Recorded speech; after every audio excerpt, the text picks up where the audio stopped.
Merci de me permettre de présenter à mon tour à la fois nos résultats et nos interrogations sur effectivement les mutations en mosaïque dans l'insensibilité aux androgènes. Alors avant de parler d'insensibilité, quelques mots d'abord sur le rôle des androgènes dans la différenciation sexuelle. Donc chez le fœtus XY, une fois que le testicule est différencié, il va synthétiser des hormones qui sont importantes pour la masculinisation du tractus génital. D'abord, l'AMH, l'hormone antimullérienne, qui va permettre la régression des canaux de Muller, puis les androgènes, testostérone et dihydrotestostérone, qui vont, elles, permettre la masculinisation des organes génitaux internes, épididyme, déférent, vésicule séminale, à partir des canaux de Wolff, puis la masculinisation des organes génitaux externes, et enfin la croissance du pénis. Cette action des androgènes, elle passe par leur liaison à leur récepteur, qui va ensuite aller réguler ces gènes cibles.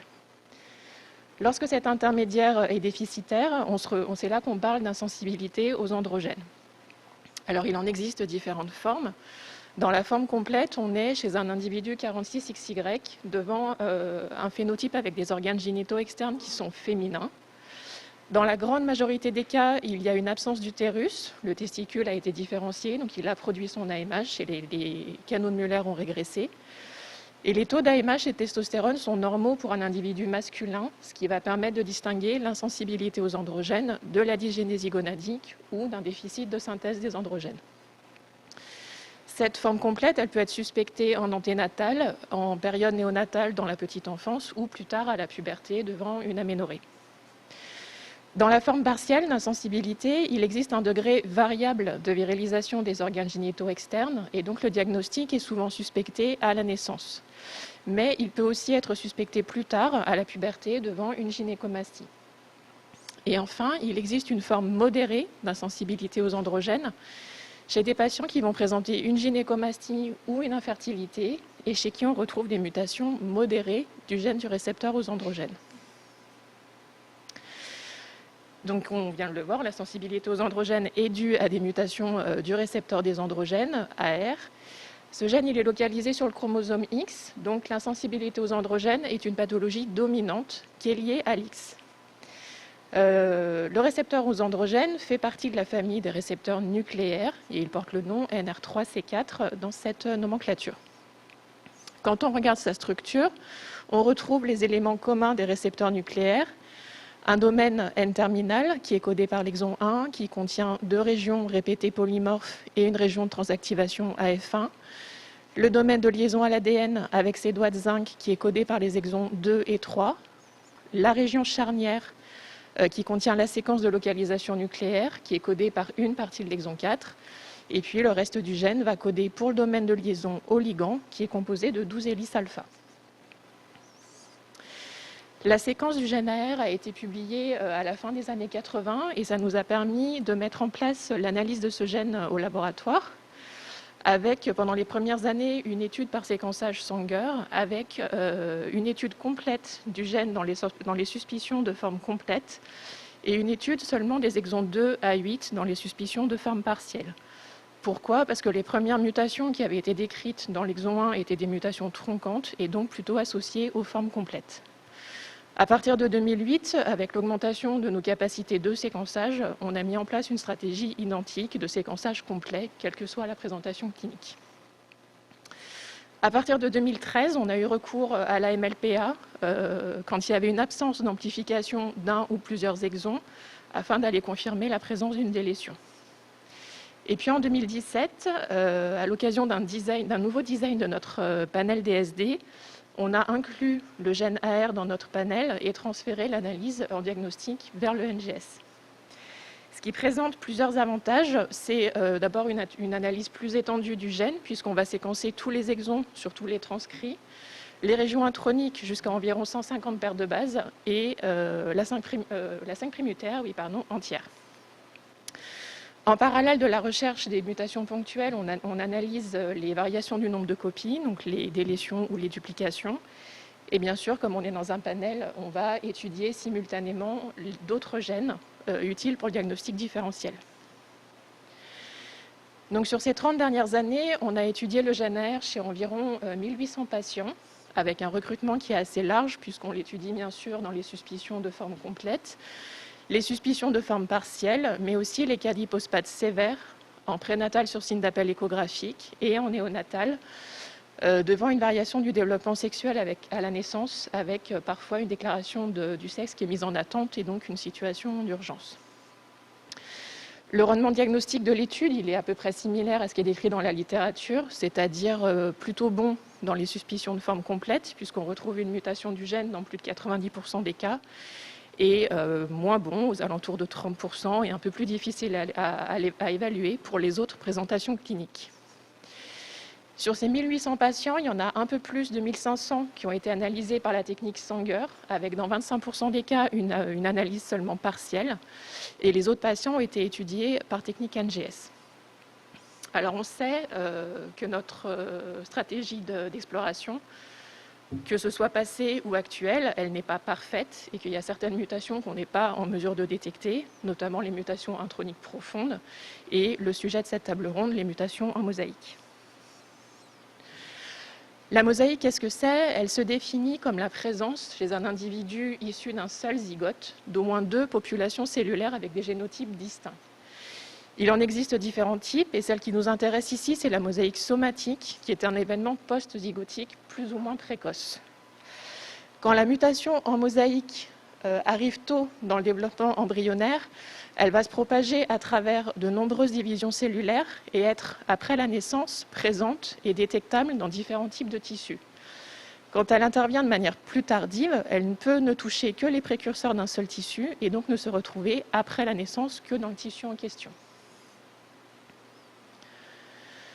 Alors, dans notre corps de 1800 patients, on a identifié des mutations en mosaïque chez 10 patients qui sont tous dans le groupe hors forme complète.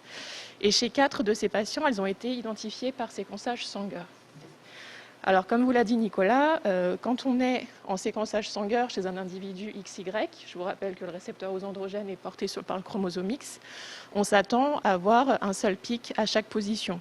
Donc, quand on détecte, comme ici, 2 pics à une position, avec en plus des tailles qui peuvent être variables, on va d'abord se demander si on n'est pas devant du bruit de fond de séquençage ou si on n'a pas potentiellement une contamination ou un problème technique. Donc on va déjà refaire l'analyse et si possible demander un deuxième prélèvement. Ensuite, la deuxième question qu'on va se poser, c'est est-ce que ce résultat suffit à expliquer le phénotype du patient? Ça, c'est relativement intuitif pour certaines mutations comme celles qui sont marquées ici en rouge.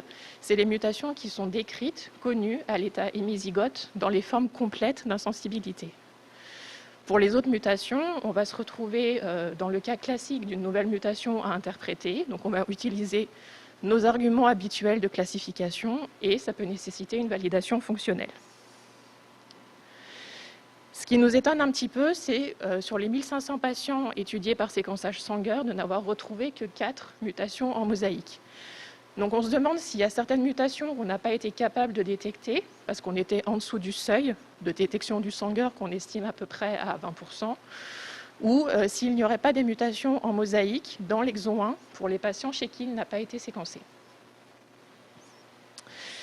Depuis qu'on a transféré l'analyse vers le NGS, on a identifié des mutations chez 6 patients supplémentaires. Et l'apport du NGS est bien illustré par le patient 5 ici, que je vais détailler un petit peu plus. Pour ce patient-là, on avait eu une première demande d'analyse du gène AR à la naissance et l'analyse a été faite par séquençage Sanger sans retrouver une mutation du gène. C'est 4 ans plus tard, à la suite d'une nouvelle demande du prescripteur, qu'on a repris l'étude, cette fois-ci par NGS, et qu'on a identifié donc une des lésions en mosaïque de l'exon 6. Ce qu'on voit ici, c'est la représentation de l'analyse de couverture qui est faite par notre pipeline bioinformatique, avec ici la séquence du gène, et ici les graphiques qui correspondent à la profondeur à chaque position, avec le groupe des patients XX, le groupe des patients XY, et en vert, le patient 5 qui montre un décrochage au niveau de l'exon 6. L'analyse numérique des variations du nombre de copies retrouve la délétion en mosaïque de l'exon 6 avec une proportion de la mutation qui est autour de 40%. Ce qui est retrouvé ici, ça ne voit pas très bien, par la MLPA de confirmation. En l'occurrence, chez ce patient-là, quand on a fait l'analyse par séquençage Sanger, il n'y avait pas d'absence d'amplification d'un exon, pas de MLPA systématique, et donc on est passé à côté de ce diagnostic. Du coup, depuis, quand on nous demande une analyse AR en urgence, en néonatal, on est de plus en plus réticent à le proposer par séquençage Sanger, et on préfère orienter l'analyse vers le NGS, même si le délai d'analyse est un peu plus long. Comme on vient de le voir, une information supplémentaire apportée par le NGS par rapport au Sanger, c'est la notion de la proportion de la mutation qu'on a identifiée, qui peut être variable et qui peut même descendre relativement bas. Notre analyse bioinformatique de routine a un seuil à 15% pour la fraction allélique, donc on ne peut pas détecter de mutation en mosaïque plus basse avec une analyse standard. Mais comme on le voit sur ces deux patients-là, on arrive quand même à détecter des mosaïques assez basses, autour de 20%. Et au moment du rendu de ces deux résultats, on a été confronté au scepticisme des prescripteurs qui n'étaient pas d'emblée convaincus par ce diagnostic. Donc la question supplémentaire que nous pose cette donnée de proportion, c'est quel seuil on se fixe pour le rendu en diagnostic. Et ce qu'il ne faut pas oublier aussi, c'est qu'on fait l'analyse du gène AR dans le sang, et que la proportion qu'on identifie dans le sang n'est probablement pas représentatrice de la proportion mutation AR normale dans les tissus cibles. Donc ce qui sera intéressant dans ces cas-là, c'est de pouvoir aller rechercher la mosaïque dans d'autres tissus, et par exemple pour les patients pour lesquels il y a une chirurgie, par exemple d'hypospad, de pouvoir, si possible, aller rechercher la mosaïque dans la peau génitale. Sur ce schéma, on voit les mutations AR en mosaïque qui sont décrites, donc il faudra qu'on rajoute celle de Nicolas. Les premières mutations ont été décrites en 1997 et depuis il y en a eu de nombreuses autres, la majorité après 2010, probablement en rapport avec le développement du NGS. Elles sont réparties sur tout le gène, avec quand même une majorité de mutations qui se situent dans les régions qui codent pour le domaine de liaison ligand, ce qui est aussi le cas des mutations classiques hémizygotes. Et il y en a pratiquement la moitié, toujours avec le petit dièse, qui sont décrites à l'état hémizygote, associées à des formes complètes d'insensibilité aux androgènes. Donc pour conclure, ce qu'on peut dire, c'est que les mutations en mosaïque du gène AR existent et qu'elles sont associées à un phénotype en faveur d'une insensibilité partielle aux androgènes, que le NGS permet une meilleure détection de ces mutations et qu'on peut penser que dans les prochaines années, on verra le nombre de publications à ce sujet augmenter. Ce qui permettra peut-être de répondre à certaines questions qui restent ouvertes, c'est quelle validation fonctionnelle on peut mettre en place pour ces mutations en mosaïque, pour essayer de refléter le fait qu'il reste un peu d'AR normal dans les tissus. Est-ce qu'on pourrait évaluer la proportion de cellules mutées dans les tissus cibles et ainsi être en mesure de prédire la capacité de réponse aux androgènes pour une meilleure prise en charge médico-chirurgicale des patients? Est-ce qu'on peut passer à côté de certains diagnostics en étudiant AR dans le sang? Et est-ce que, quand on a une forte suspicion d'insensibilité, on pourrait réaliser une étude à partir du tissu? Quel tissu? Est-ce que la peau génitale ou un autre tissu pourrait être un bon modèle? Ou alors, est-ce qu'on pourrait faire aussi cette étude à partir de cellules plus accessibles, par exemple, comme c'est décrit dans certaines publications, à partir des cellules urinaires? Et enfin, le suivi à long terme des patients porteurs de mosaïque sera aussi important pour évaluer leur développement pubertaire et voir si du coup il reste une sensibilité aux androgènes, et évaluer aussi leur fertilité, puisque si certains patients sont fertiles et que la mutation affecte aussi les cellules germinales, il y aura un risque de transmission à la descendance. Je voulais remercier les prescripteurs qui nous confient l'analyse de leurs patients, les patients eux-mêmes, l'équipe au sein de laquelle je travaille, et je vous remercie pour votre attention.